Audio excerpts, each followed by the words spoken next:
Hello, welcome to the virtual Q&A addressing immigration and remote learning, hosted by the International Student and Scholar Services.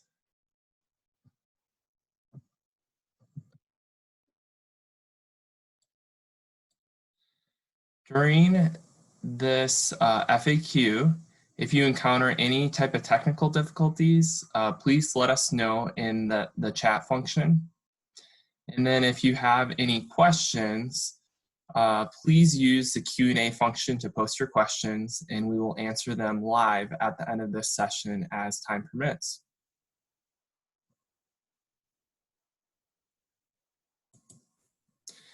So the agenda for this FAQ is we'll be focusing on some frequently asked questions. These will be general questions that we've been receiving in ISSS. And the topics that we'll be focusing on is ISSS advising, travel, immigration status, graduation, employment, health insurance, and taxes. And then at the end of this session, we will have that live Q&A for you to ask questions for us to answer. We would like to encourage you that if you do have any very specific questions to directly contact ISSS for us to be able to help answer your specific question for you.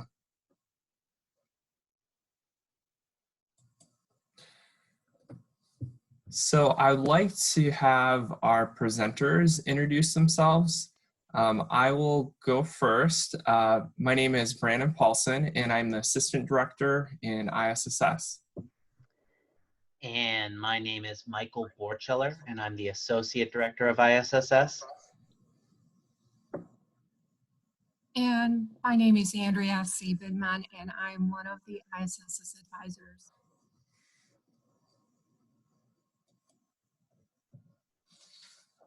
Okay, so our first topic is ISSS advising.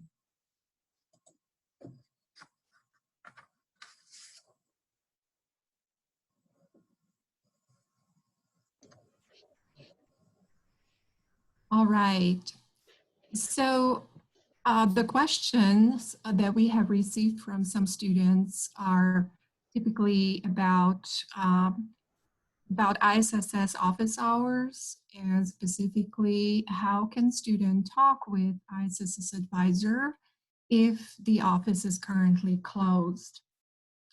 I would like to mention that it's only the physical office at the University Capital Center that is closed.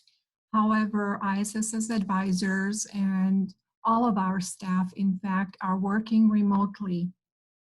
We are currently open Monday through Friday, and we work regular hours from 8 a.m. to 5 p.m. And the best way to reach us would be through either email or phone. And we have another slide where this information is provided. And I would like to mention also is that currently, while we are working remotely, we are providing documentation that students or scholars need by mailing it to you. If anyone is in Iowa City area, we usually use the regular or US Postal Service mail, which is currently rather slow, and it takes a minimum of 10 days. And or if someone needs their document very quickly, we can process an express shipping for them. And for that, we use the eShip Global service available to all through IHOC. I would like to ask for the other slide. I'm sorry. Okay. And now we've got a few questions that are related to travel. So I'll take the first one next. So the question that we have is, if I go back to my home country, will I have any problem taking the rest of the spring 2020 classes online? Can I successfully graduate? Happily, I can say that the answer is you will not have any problems taking your spring 2020 classes online. You can even graduate. Now, unfortunately, of course, we do not have an in-person commencement ceremony that you could come back to attend, but you can still graduate and complete your studies online. One thing I want to mention, before you go back to your home country, or even if you are back in your home country, it's a very good idea to download the Duo app on your phone.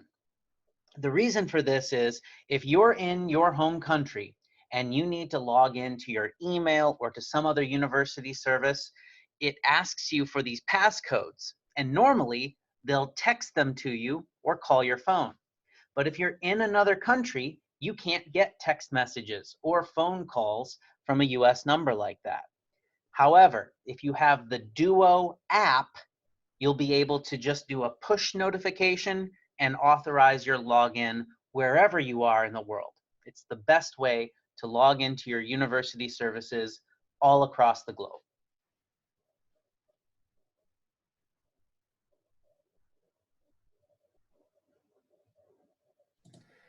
Okay, I have the next question. Does the government still require new signature because of COVID-19?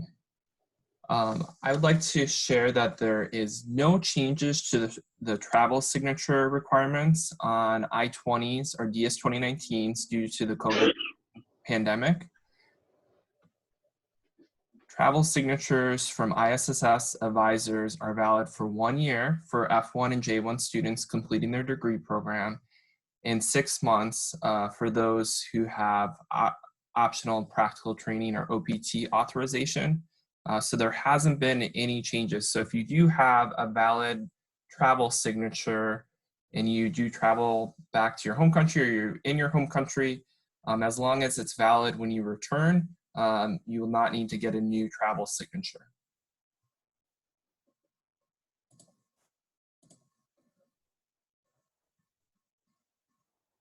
Okay, what if my travel signature on page 2 of I-20 expires while I am in my home country?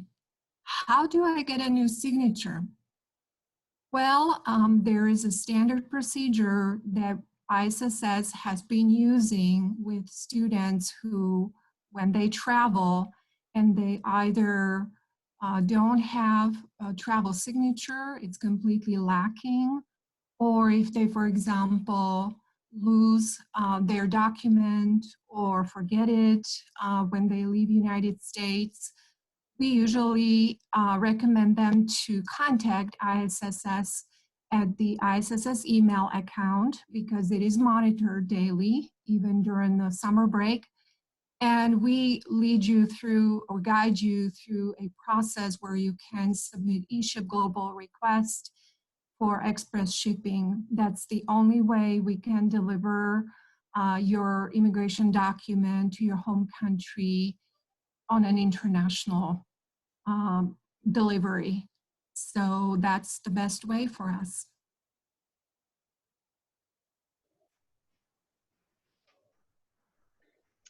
All right, so the next question is, my visa will expire next year in spring 2021. So should I update it while I'm in my home country for the rest of this semester? And that's a complicated question because across the world right now, many visa operations have been suspended. So it would be very difficult for you to renew your visa right now. However, as things improve and consulates begin to open up, you could contact the consulate and ask them if you can renew your visa. I will say, most consulates will tell you, don't even come in if your visa has not already expired. So if your visa is still valid into the future, you are fine. You do not need to renew your visa. You can request and contact the consulate, but many of them will tell you if it hasn't expired yet, don't even bother. Stay where you are.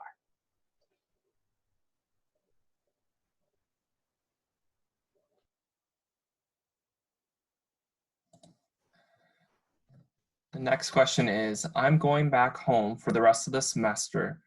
Will I be allowed back in August? So, as of now, the University of Iowa plans to resume face-to-face instruction in August. If the situation has improved, ISSS believes that the travel restrictions will end and there'll be opportunities to renew your visa if you need to add a US consulate or embassy to be able to return to study in the US. The University of Iowa is continually monitoring the situation and is focused on health and safety. And so, potentially it is possible if the situation has not improved, the university may change how the classes will be held in the fall. But once again, the University of Iowa is planning to resume that face-to-face instruction in August. Something important to note is that the University of Iowa, as well as ISSS, will be in communication about any updates related to fall classes or any changes with like travel restrictions. And we always, all communication is always sent to your University of Iowa email account.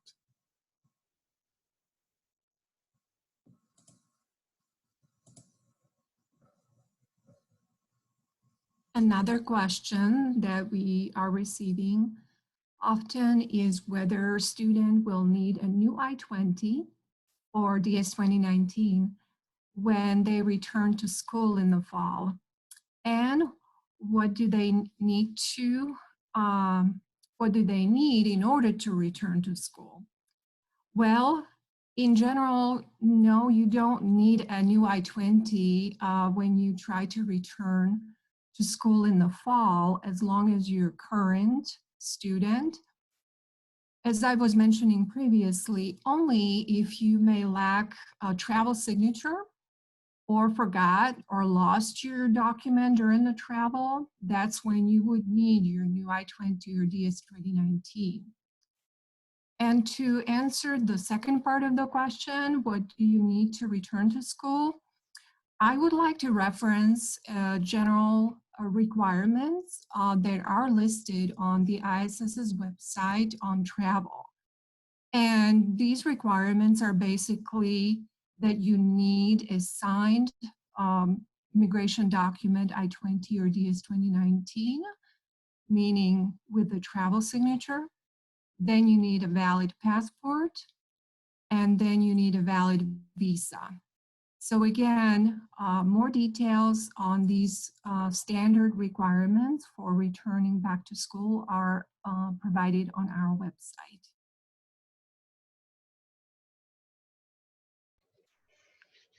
Okay, so this question obviously came from students from China, but I'm going to answer it for a lot more than just that.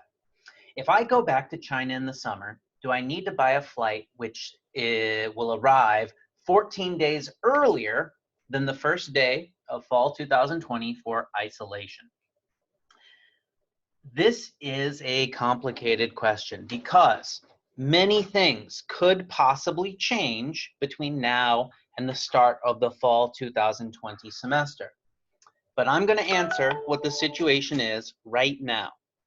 And right now, what the situation is that if you are an F1 student flying to the US from China, Iran, the Schengen region, the United Kingdom, or Ireland. So if you're from any of those places, and the Schengen region is a large section of Europe, if you're flying from any of those places, you would have to spend 14 days in some other country before you would be allowed to enter the US. So that means you can't even fly to the US and just spend 14 days in quarantine here. You would actually have to make your flight for some other country first and then after 14 days, come to the United States. Now, that is what the situation is right this instant. But that could change completely by the time the fall 2020 semester comes around. And so check with ISSS. As you're making your preparations, contact us, see what the latest situation is. If there are new restrictions, we will let you know. If there are no longer any restrictions, we'll also let you know. But as we are right now, yes, you would have to make your flight arrangement for some other country for 14 days before coming to the United States.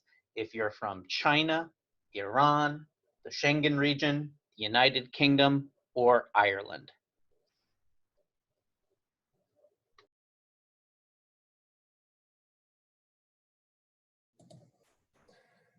Another question we've been receiving is from students that are completing their program in May. And so this question is about wanting to know, I want to return to my home country, but I'm concerned I might not be able to depart the US. What should I do? First, I want to just review how there is a grace period for both F1 and J1 students that are completing their program or graduating. So F1 students do have a 60-day grace period, and J1 students have a 30-day grace period to depart the US. I also would like to mention too that students that have graduated may be eligible for the post-graduation employment opportunities. So for F1 students, that's the optional practical training or OPT. And for J1 students, it's academic training. And during this time, you can be applying for OPT as well as the academic training. OPT, you can start applying 90 days before graduation. And the application does need to be received by the end of that 60-day grace period. While academic training, you do need to apply and get authorization before the end of your program end date and start your employment within 30 days during that 30-day grace period after your program end date. For those that, if you're not applying for the post-graduation employment or transferring maybe to like another institution or starting a new degree program in the fall, then and you're having difficulties, I guess, departing and arranging travel outside the US, then our current recommendations is to be communicating with your home country's consulate and or embassy here in the US for assistance. We know that consulates and embassies are working to try to support students if they're having difficulties departing the US.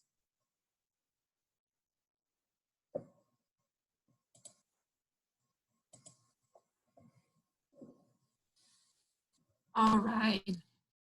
The next question is about the concern that if student is trying to leave the country, whether and how can they schedule a meeting time with the ISSS advisor to get their signature in order to travel out of the country, meaning out of the United States, I'm hoping.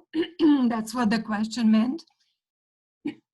Just a reminder, excuse me, just a reminder that travel signature is generally not needed when students are departing the United States.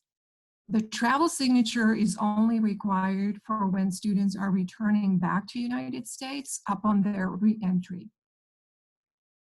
If the student is still here in United States and then they would like to receive the travel signature before they leave, and if they have at least 2 weeks before the departing United States, then we would be able to help and give them the I-20 or DS-2090 with the new signature. Again, we can use either regular mail, or if they don't have that time, then they can use the eShip Global. Once the student is back home in their home country, Again, I would like to repeat that they can contact us by emailing at ISSS email account, and contact us at least 4 to 6 weeks prior to returning from their home country to United States, so that there is enough time for us to issue to put the travel signature, reprint the immigration document, and mail it to the student. So again, just to sum it up, that generally students do not need travel signature to depart the United States. They only need it for the re-entry.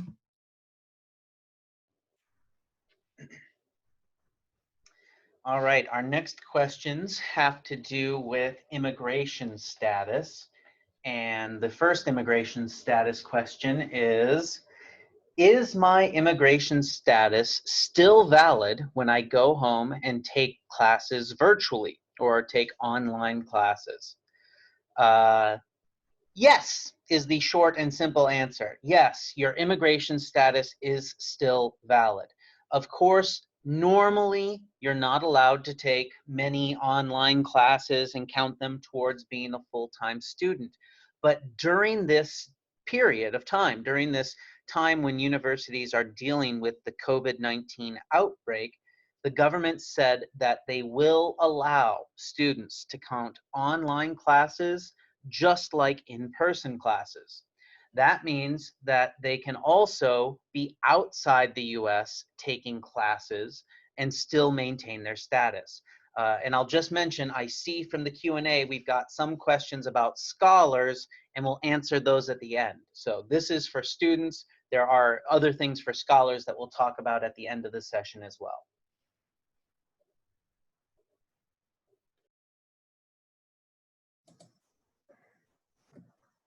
Another question that we've been receiving is, I've returned to my home country to complete the spring semester online.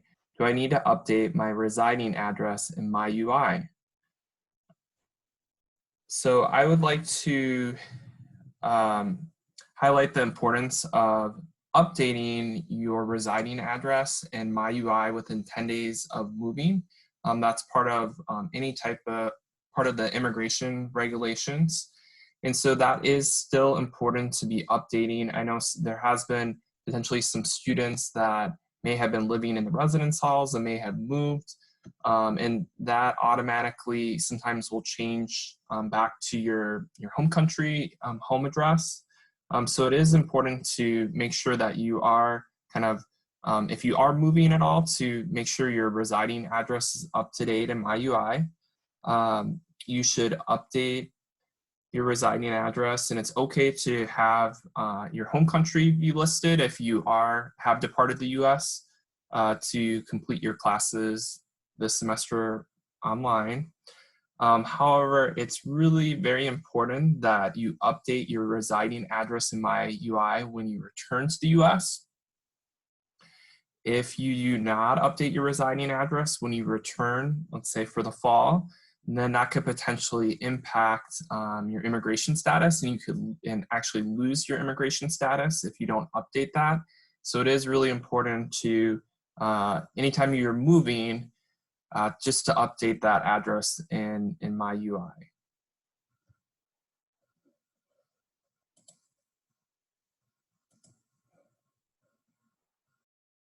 Okay, another question that we have been receiving is about students being concerned that their one semester hour of cycle classes have been canceled by the university. And then also if they did not have any replacement classes offered, and students are now registered below full-time, and whether this is going to negatively affect their immigration status. The good news is that no, this will not actually affect negatively your immigration status. And that is because due to COVID-19 emergency, the US government has issued a special guidance in which they stated that if student will become under-enrolled or with a reduced course load due to classes being canceled as a result of transitioning to online instruction, they do not need to request or receive part-time permission from ISSS, and remaining registered below full-time will not negatively affect their status. Hopefully that addresses that question.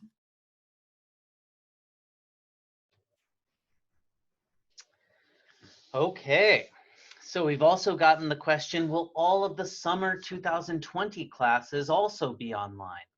What if I'm graduating this summer? I heard that I cannot take just online classes in my final semester of study. So as of this moment, the University of Iowa has said that summer classes that happen in the first half of the summer will be online. Summer classes that begin in the second half of the summer session will be in person. Now that's the situation right now, but as you've heard us talk about during this presentation, the university cares absolutely first and foremost about people's health and safety. And so if the university determines that it cannot have in-person classes safely, then they will switch the rest of the summer to online as well. As Brandon said, in theory, that could even happen for the fall. But the plan right now is that starting in the second half of the summer, classes that are in person will resume. If classes are all online for the summer, it would still be okay for you to take summer classes, even if that is your final semester. Again, the government has waived the requirement for international students to only have in-person classes. Right now, it is possible for international students to have online classes, even if it's your final semester.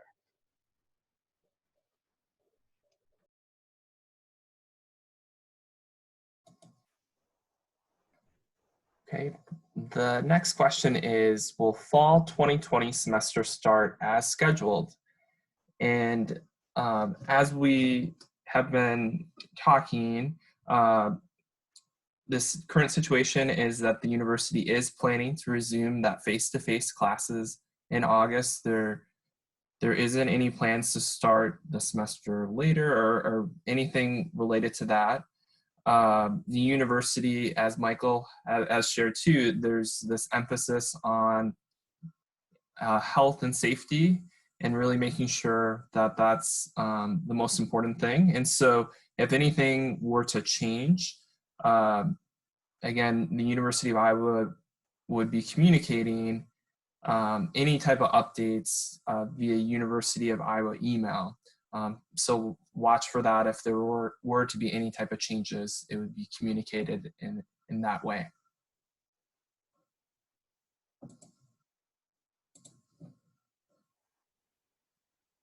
Next, we will be discussing a little bit or answering questions regarding graduation. So the first question is from a student who asked that if they have graduated in December, but they couldn't leave the United States due to COVID-19 outbreak, whether they could continue to stay in the United States.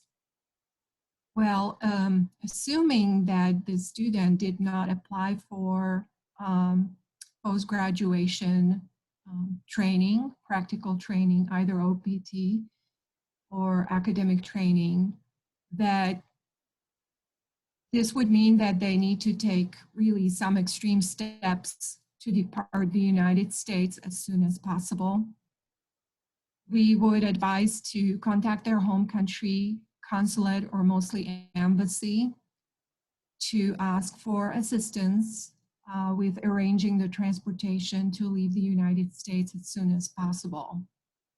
This is because that if the student who indeed graduated in December, they only had, if they were in F1 status, they only had 60 days to remain legally in the United States.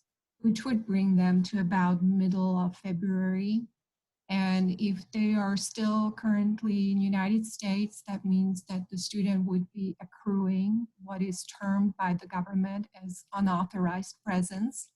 And accruing unauthorized presence means that this could create serious issues for the student if they're trying to apply for future visa to enter United States, either as a visitor or mostly as a student. So we would like to urge students that if they were asking this question, that this would be a very important to take action right away to avoid overstaying in United States.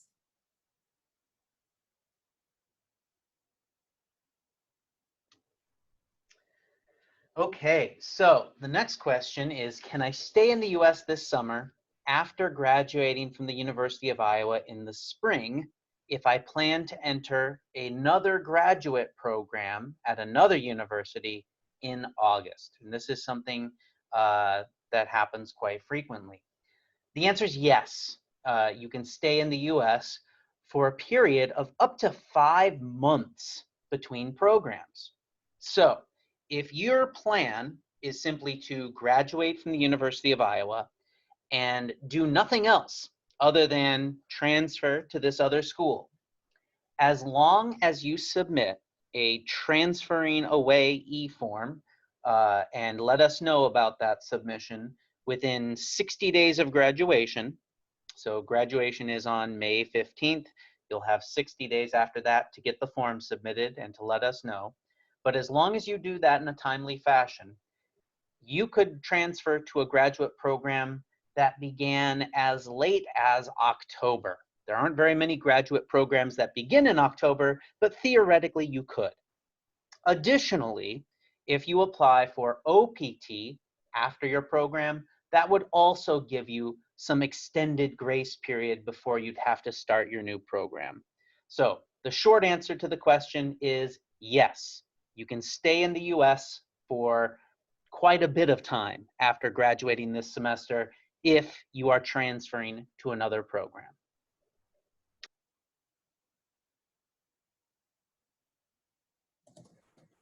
Okay, the next set of questions is on employment. And our first question is it possible for me to do my UI on-campus job from home in my home country? And the answer is yes, it is possible for you to be working at a UI campus job in your home country. It's important that you do talk with your department that is employing you on campus to see if this is an option for your campus employment.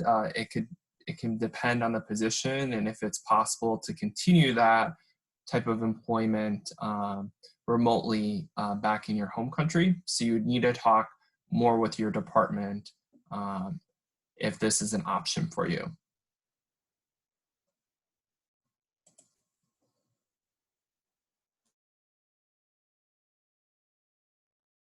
Well, the next question is related to OPT. And if student says that they couldn't successfully find a job for OPT, and what should they do? This assumes that the student would have graduated in December of 2019 and their OPT was approved.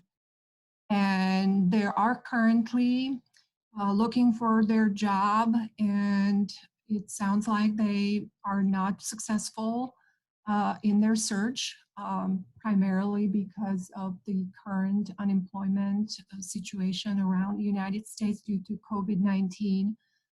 But despite that, our first advice would be to keep looking for the job or sending job applications. And this would be suggested to students who are currently within their 90-day unemployment period. And through the end of this period, you should still continue to look for a job, even if you are receiving perhaps rejection letters. It is important that you can document that you were actively continued searching for your job.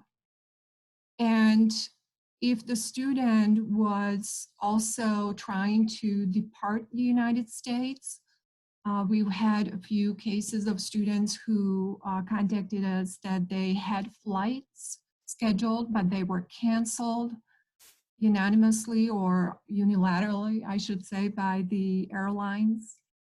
And students are trying to book new flights, but it looks like they're not being very successful in getting the flights arranged before their unemployment period expires. Then again, it is very important, and we advise students to document this search as well, and all of the both the trying to look for the flights and the flight cancellations information. This will be very important for future reference if and when student is unfortunately forced to overstay because of not being able to find an OPT job, and also because of their flights being canceled. And they are forced to stay beyond the permitted 90-day unemployment period. So it will be very important if and when student is trying to obtain a new visa in the future to come back to United States, and this overstay could come up in a visa interview, so it will be very important to provide this documentation. And if students do have any very specific situations, they're advised to contact us at ISSS email account. Again, it's monitored daily, and we would be happy to follow up with you and provide any customized information as necessary.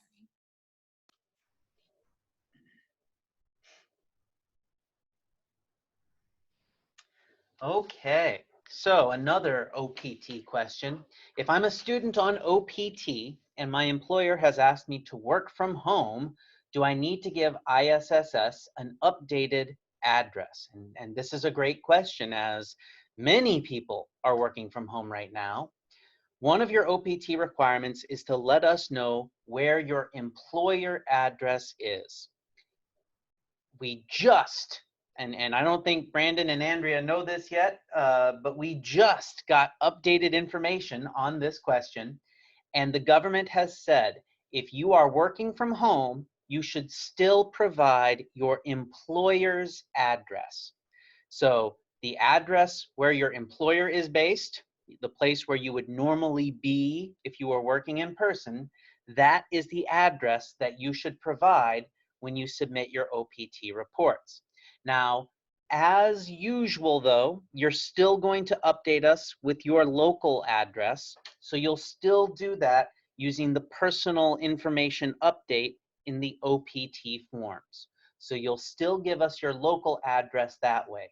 But even if you're working from home, give us your employer's local address on your OPT reports.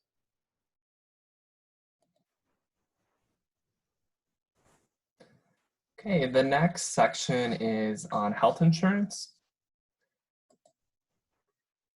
And the first question is, I've returned to my home country and will return to study at the University of Iowa in fall 2020. Can I temporarily cancel my University of Iowa health insurance while I'm outside the US? And so this is this question in particular for J1 students, or for anyone that's in J1 status, it is important to be maintaining your health insurance even while you're outside the US. That's part of the regulations for J1 status. The University Benefits Office has decided to allow any international students, so this would be F1 students who will leave the US due to the current COVID-19 issues. They can request to cancel their University of Iowa student health insurance while they're outside the US. they would, the insurance would end the last day of the month in which they leave the US. So similar to over the summers, the University Benefits Office has allowed students to cancel insurance temporarily. The same would be true right now. And so there is a process to complete the insurance cancellation form online in MyUI. And the University Benefits Office has further instructions to do that specifically, and you would need to upload a flight itinerary showing when you left the US. That will be very important to upload in order for them to temporarily cancel your health insurance. But I would recommend directly communicating with the University Benefits Office if you're an F1 student that may be eligible to temporarily cancel your health insurance.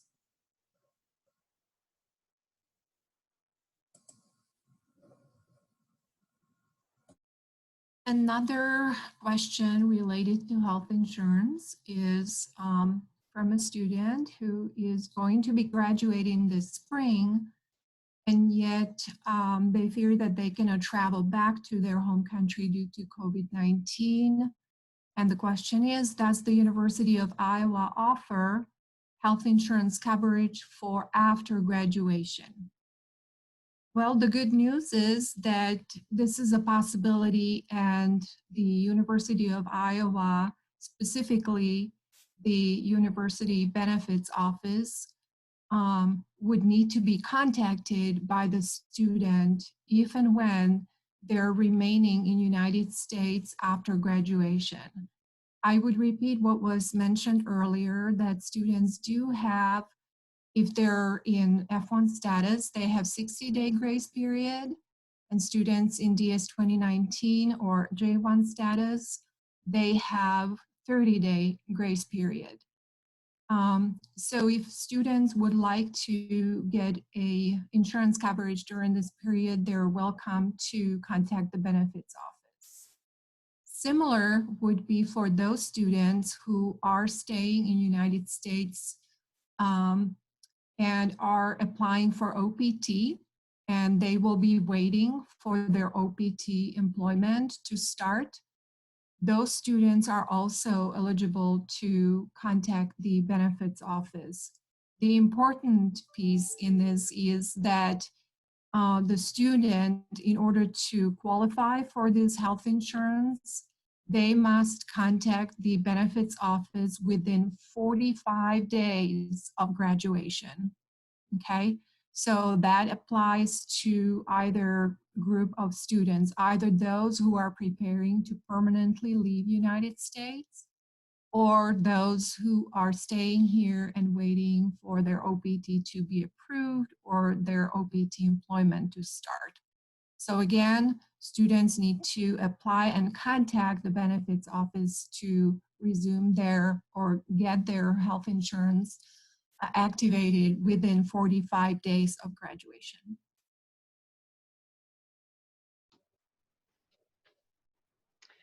And finally, we have a question about everyone's favorite topic, taxes. And so if somebody needs to file their taxes, what help is ISSS going to provide? Because normally we have these wonderful VITA workshops where people are able to come in person and get all of their tax questions answered. Now, unfortunately, obviously, we cannot do these sessions in person just for health and safety reasons. But fear not. Because of the COVID-19 crisis, the tax filing deadline for your federal taxes, that's the national level taxes, have been postponed from originally it was going to be April 15th, and now it has been pushed back all the way until July 15th. Additionally, the state of Iowa's filing deadline has been pushed back all the way to July 31st. So there's a lot of time before these things need to be done. We're working on a way to provide this workshop remotely. So some way that you're going to be able to use the tax filing software and then work with one of the volunteers using some sort of remote program like Zoom. And so you can have a virtual review of your tax form before you submit it. So this process should allow you to get the same help that you would normally get during the tax workshop, but to do so remotely so that you can stay safe. Now, we appreciate your patience with all of this as we get it set up. It's been very difficult. We've had to train new volunteers for it.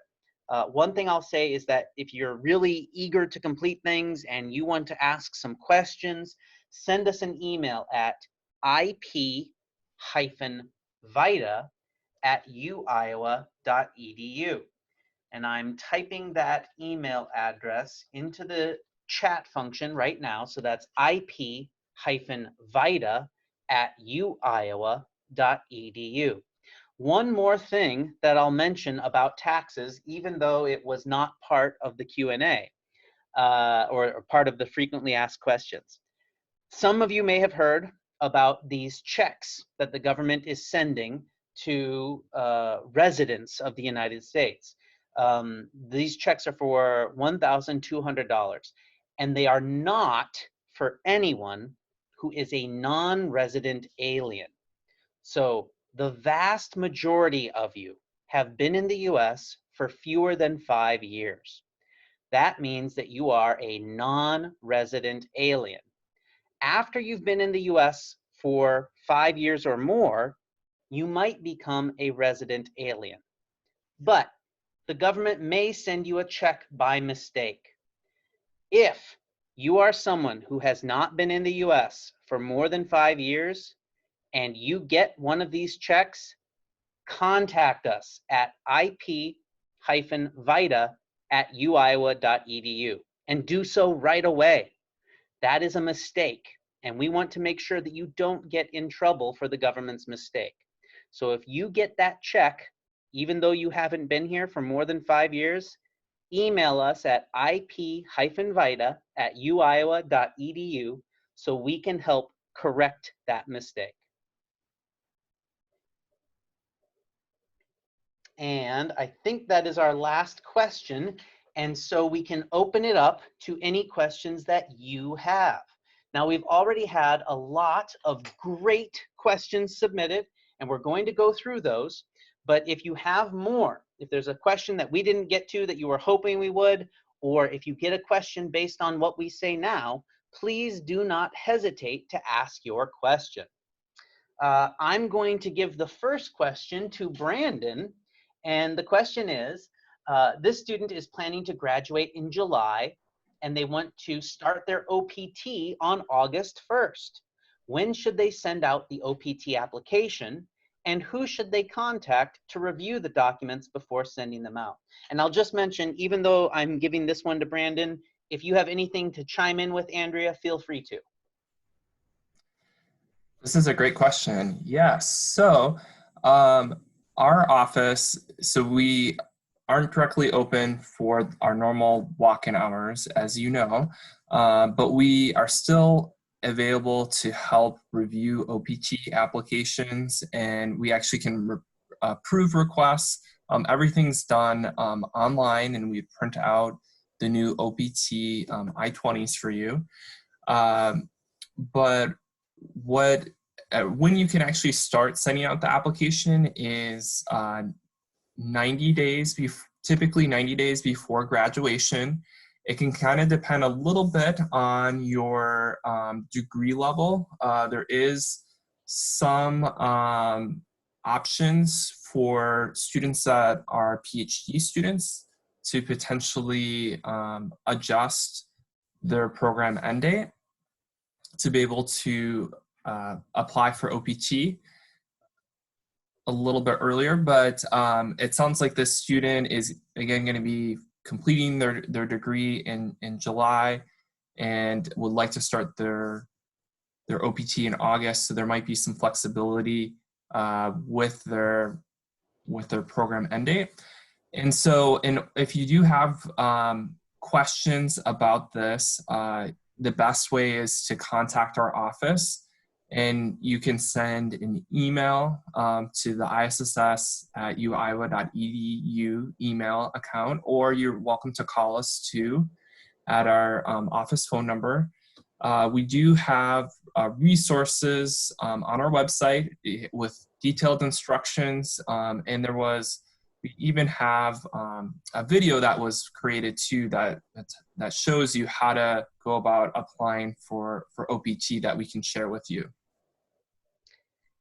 Thank you for mentioning that, Brandon. I forgot about that video.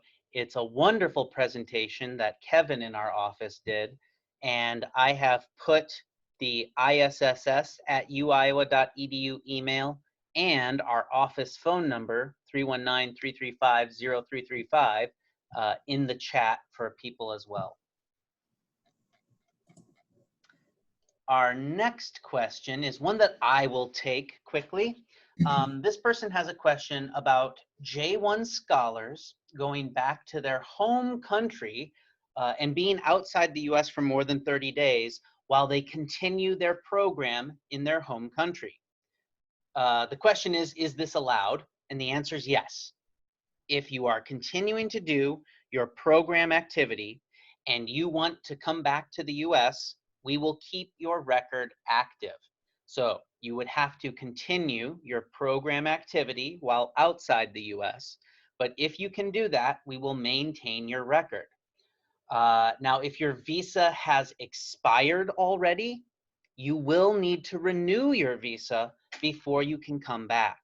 And that very likely will require an in-person interview at a consulate or embassy. And unfortunately, right now, those are very difficult to get, if it's possible at all. So you might need to contact the consulate or embassy in your home country to see when would it be possible for you to get that interview before you make a decision. But you are allowed, as a J1 scholar, to return home and maintain your program as long as you are continuing in your activities. So as long as you can continue to do the research or teaching or whatever you're doing, then it's fine. The next question I'm going to give to Andrea. And so this question is, I'm graduating this summer and I've been accepted to a doctoral program at the University of Iowa, but I'm still waiting for funding. If my funding results come after August 10th, will there be enough time for me to get my new I-20 before the new semester starts? So they're going to graduate in the summer and they're going to start a doctoral program in the fall. Okay, thank you, Michael.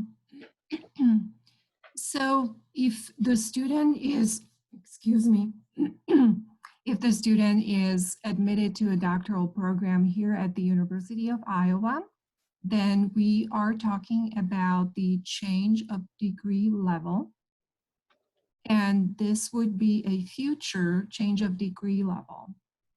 What it means is that if you are graduating this summer, you will be finished with your program on August 7th. So that's the end of the summer session. And students who are changing their degree level are allowed to get this processed within the 60 days following the graduation. And so if you may get your funding results after August 10th, that would be still fine because you would be within the permitted period of time when your change of degree level can still be processed before the fall semester starts on August 24th. So it will be important that you will have this window of opportunity of about 10 to 14 days to have the change of degree level processed after August 10th and before August 24th, before the semester starts. So yeah, you should be fine, but it will require that you do things as promptly as possible and make sure that you follow on with the change of degree level request in IHOG and that your academic advisor approves it on time so that you can get your new I-20 on time as well. Okay, wonderful. Thank you, Andrea. And I just want to mention, I put the link to our change of degree level page in the chat. So if you wanted to know more information about changing degree level, you can find it there. The next question is from somebody who wanted to find that Duo app that I talked about. They looked for it in the Android store and they couldn't find it. The app, they want to know the full name. I am instead just going to link to a page that ITS at the University of Iowa provides. The app is called Duo Mobile. And there's some information on that web page about how to install it and to get it set up. So take a look at the website that I just put in the chat. The next question I will give to Brandon. This person wanted to thank us first for holding this meeting, and then they ask, are there any restrictions on international students taking summer classes? Yes, this is a good question. So there are no restrictions for international students for taking summer classes. I guess the only restrictions would be if you were a brand new international student, then there are requirements to be what's considered fully enrolled. But in order to be, if you're a new international student, to be fully enrolled, it'd be 5 semester hours for undergraduate or graduate students and professional students, and then 6 semester hours for undergraduate students, and that would be for the 8-week session that will be starting on June 15th. But for current students that are already in their degree program, there are no restrictions on taking any type of summer classes, you're not even required to necessarily take summer class unless it's like your final session of study. All right. Thank you, Brandon. I would like to add to that, if I may, Michael, if that's okay. Please.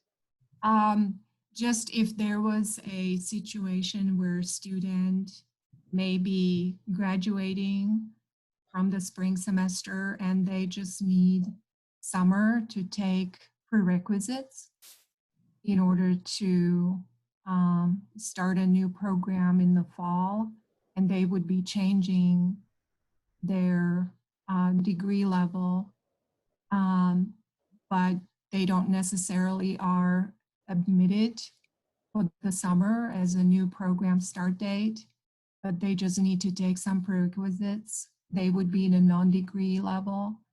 And if that would be the case, for example, then they would be considered, they would be issued a new initial I-20, and as such that they would also be required to take those the registration, as Brandon mentioned earlier, for graduate students, it would be 5 semester hours, and for undergrad, 6 semester hours. So I just wanted to mention that that could be another possibility when students would be required to have a full registration during the summer. Thank you very much for adding that. Okay, and Andrea, I'm actually going to give you the next question. This person says that they're staying with a relative in the US until it's safer to travel home. Should they update their residing address to this relative's house until they go back to their home country? Yeah, that's a very good question. And we touched upon the address update earlier in the FAQ presentation.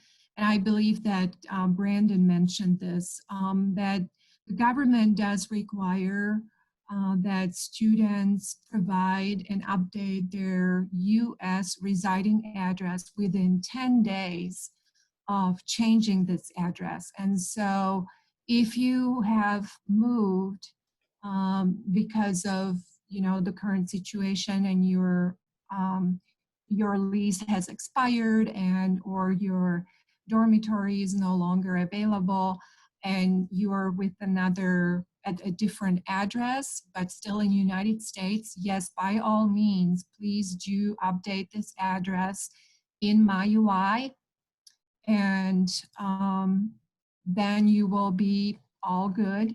And then remember to, when you come back to United States for the fall semester, to update your address again to whatever your future address in the fall semester will be again. Remember to do this as soon as possible. The regulations mention within 10 days of the change, but the sooner the better before you forget about it. Thank you so much, Andrea. I will answer the next question, and I'm actually going to bundle a couple of related questions that have come in together. And so both of these questions involve, if you're on OPT or you're applying for OPT right now, there's a lot of hiring freezes at different companies across the country, and it's very difficult for people to find employment. And so the question is there any chance that USCIS might extend the 90 days of unemployment rule? Or will there be any changes to that rule because of all the uncertainty? And unfortunately, we have not been given any indication that USCIS will change that rule. A couple of things are important to note. You don't have to be physically present at a place in order to be working there. And any number of jobs that you do related to your degree, as long as the total hours add up to 20 hours of work per week or more, that would be enough to constitute employment. So if you can find any job working for the university online, teaching in your field, or anything like that, even if it's part-time work, and you find a couple of things and cobble them together to make more than 20 hours per week, 20 hours of work per week, that would be enough. But there has been no indication from USCIS so far that there's any change to that rule. The last indication the government gave was if people are approaching 90 days of unemployment, they need to start preparing to leave the US. Of course, we don't know if that will change. And if anything does change, we will notify students right away. But as of right now, there is no indication that that will change either now or in the near future. The next question I will pass off to Brandon, and that is, if the university keeps its physical doors closed for the fall semester, are international students required to stay in the US to fulfill the student visa requirements? Yeah, this is another great question. So the current guidance that we have has allowed us to, again, allow students for this semester to continue to maintain their immigration status based on completing the rest of the semester online. And if classes are offered online in the fall semester only, and the current guidance still allows us to do that, it would allow students to still fulfill their visa requirements without necessarily staying within the US, similar to this semester. But there, again, we haven't had, the university has not decided to have classes only online. And again, they're planning on offering face-to-face in-person classes for the fall.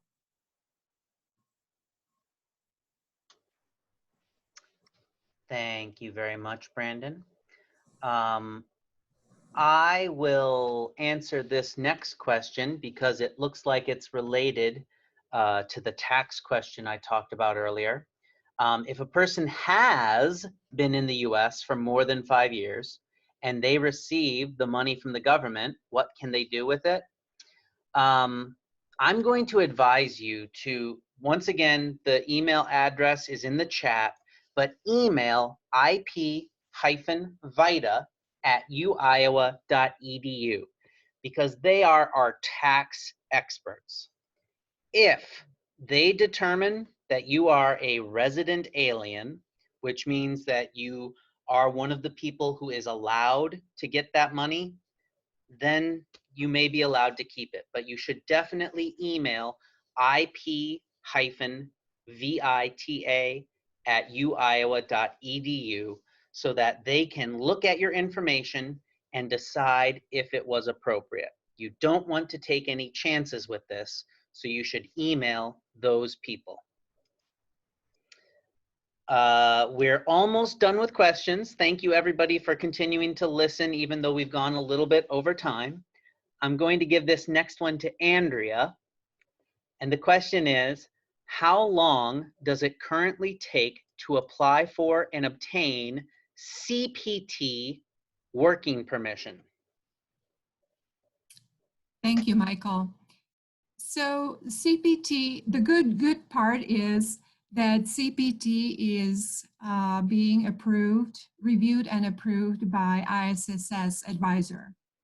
And so taking that into account, it certainly takes less time than OPT, but it really, because we're working remotely, we would suggest to submit your CPT request sooner because of what we were mentioning earlier in the presentation about that it takes a little bit longer to mail the I-20 once we issue it for CPT.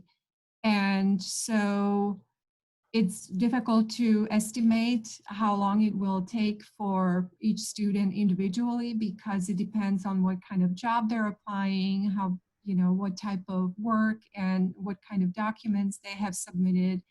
Each advisor needs to carefully review the CPT.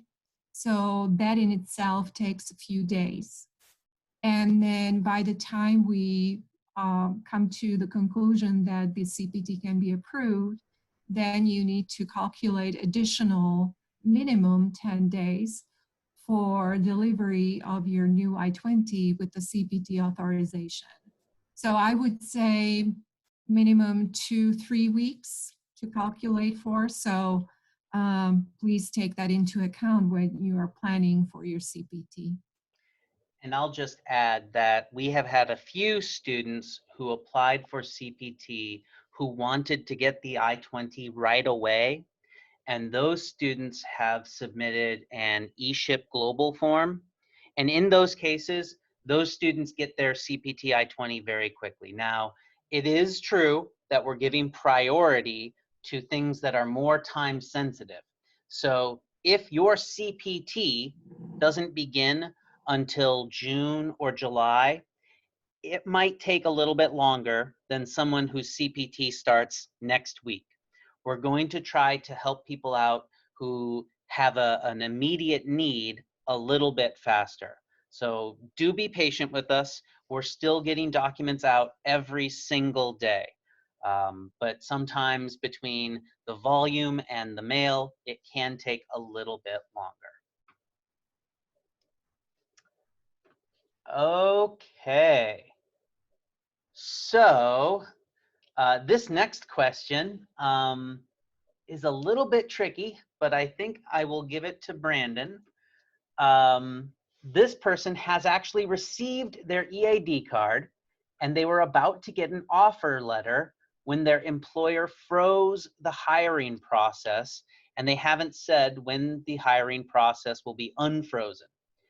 Their OPT starting date is set for mid-June, and they want to know if they have to physically start working or if the offer letter will work for them.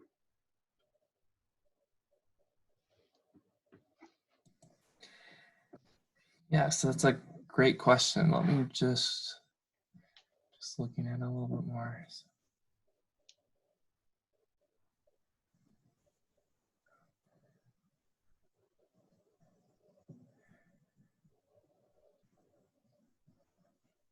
Yeah, this is a difficult question that honestly, the government has not given us a lot of information to go on during all these COVID-19 preparations.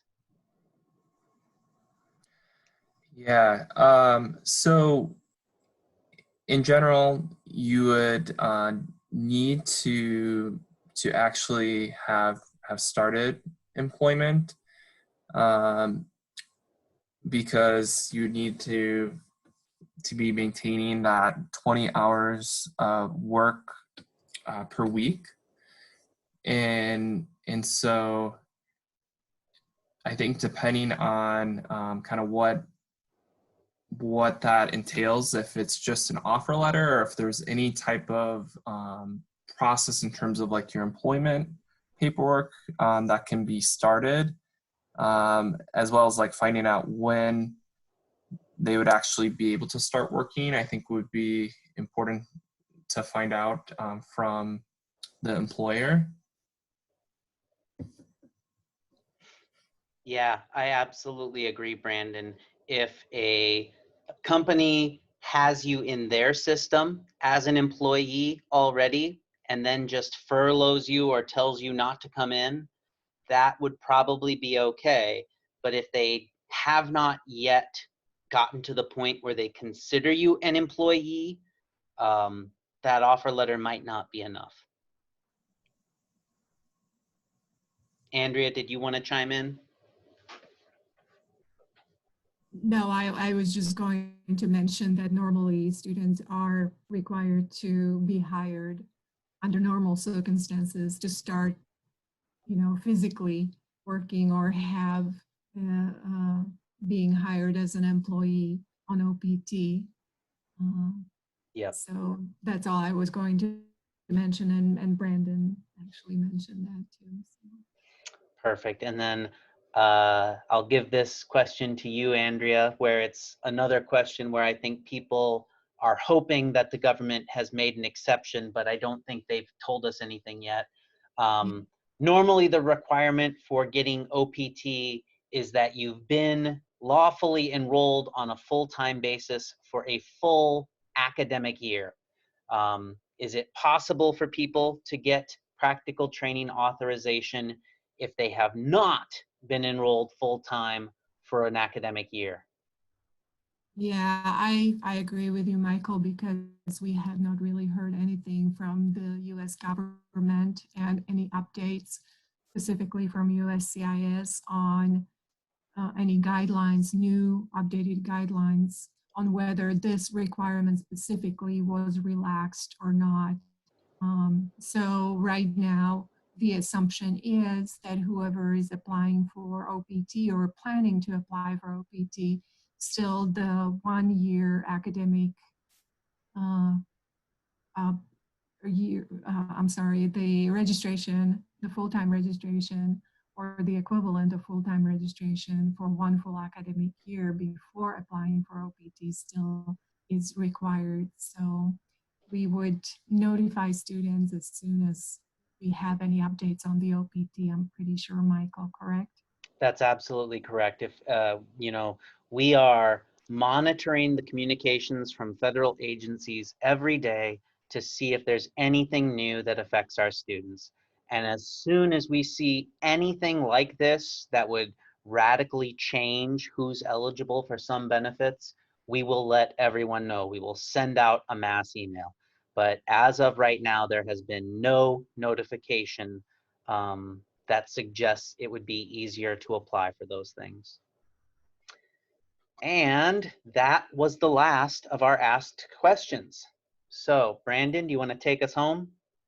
Yes, thank you all for your excellent questions. And we thank you very much for all your participation and joining us today. We just want to also highlight again that we are here and available to help you, and we're here to support you during this time. So we are available Monday through Friday.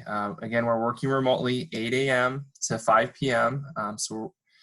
And the best way to get a hold of us is either by email at the ISSS@uiowa.edu email account, or by phone at 319-335-0335.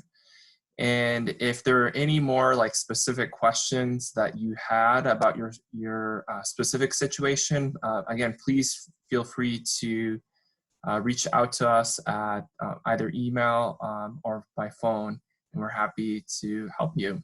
The only other thing I just want to mention is that we are recording this and may be able to provide this recorded version in the future to refer to.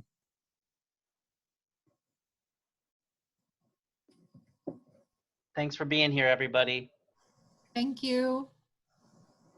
We will look forward to hearing from you. And stay safe out there.